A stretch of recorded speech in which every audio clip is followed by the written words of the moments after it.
Hello दोस्तों, नमस्कार। Knowledge centre में आप सभी का स्वागत है। चलिए देख लेते हैं आज के महत्वपूर्ण खबरों को। उत्तर प्रदेश सरकार 11 से 13 सितंबर तक ग्रेटर नोएडा के इंडिया एक्सपो मार्ट में सेमिकॉन इंडिया 2024 की मेजबानी करेगी।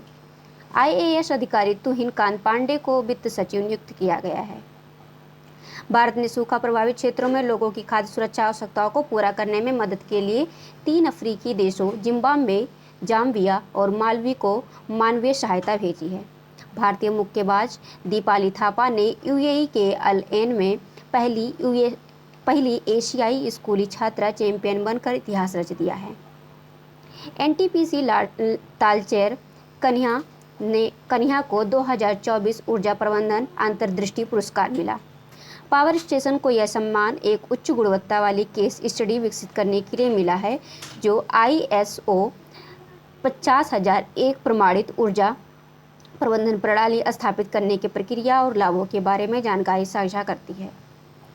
अमेरिका के कोलंबिया यूनिवर्सिटी में कार्यरत मेरठ के वैज्ञानिक प्रोफेसर राजू तोमर ने 3D इमेजिंग से कैंसर की जड़ों को खोजने और शरीर में इसका फैलाव का पता लगाने के लिए सस्ती तकनीकी प्रोजेक्ट लाइट शीट माइक्रोस्कोप तैयार किया है। रूस और यूक्रेन के बीच सुलह कोशिशों के तहत राष्ट्रीय सुरक्षा सलाहकार अजीत डोभाल इस सप्ताह मास्को की यात्रा करेंगे। ब्रिक्स के राष्ट्रीय सुरक्षा सलाहकार के सम्मेलन में भी वे भाग लेंगे। सरपंच पति के चलन से निपटने के लिए जागरूकता फैलाने और डिजिटल उपायों को बढ़ावा देने के लिए पंचायती राज मंत्रालय कम्युनिटी रेडियो का उपयोग कर रहा है। इसके तहत मंत्रालय ने 3 राज्यों में स्थापित किए गए 5 स्टेशन। सरपंच पति एक ऐसा चलन है जिसमें निर्वाचित महिला सरपंच का पति वास्तविक शक्तियों का उपयोग करता है। राष्ट्रीय स्वच्छ वायु कार्यक्रम के तहत शामिल 130 शहरों में से 95 में वायु गुणवत्ता में सुधार हुआ है। 21 शहरों में PM 10 में से 40% से अधिक की गिरावट दर्ज की गई। भारत ने 2019 में राष्ट्रीय स्वच्छ वायु कार्यक्रम की शुरुआत की थी। इसका लक्ष्य 2019 से 20 को आधार वर्ष मानकर 2026 तक प्रदूषण को 40% की कमी लाने में किया गया है। विदेश मंत्री एस जयशंकर भारत खाड़ी सहयोग परिषद GCC की विदेश मंत्रियों की बैठक में भाग लेने के लिए 2 दिवसीय यात्रा पर सऊदी अरब पहुंचे। खाड़ी सहयोग परिषद की स्थापना 1981 में हुई।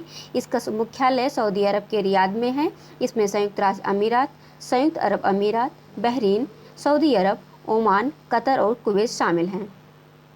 देश में पहली बार हाथ प्रत्यारोपण के लिए रजिस्ट्रेशन शुरू किया गया है। इससे पारदर्शी तरीके से और प्राथमिकता के आधार पर दान किए गए अंग का जरूरतमंद मरीजों में प्रत्यारोपण किया जा सकेगा। इसके लिए मरीज राष्ट्रीय अंग और ऊतक प्रत्यारोपण संगठन द्वारा बनाए गए राष्ट्रीय रजिस्ट्री में रजिस्ट्रेशन कर सकेंगे। पेरिस ओलंपिक 2024 का समापन 18वें स्थान पर रहा। भारत पदक तालिका में 29 पदक जीतकर भारत ने पैरा ओलंपिक में अब तक का अपना सर्वश्रेष्ठ प्रदर्शन किया है। 2024 खेलों के लिए भारतीय दल में 12 खेलों के 84 लोग शामिल हैं। एथलीट भाग्यश्री जाधव और सुमित अंतिल उद्घाटन समारोह के ध्वजवाहक थे। तीरंदाज हरविंदर सिंह और धावक प्रीति पाल समापन समारोह में भारत के ध्वजवाहक होंगे। दोस्तों, थैंक यू।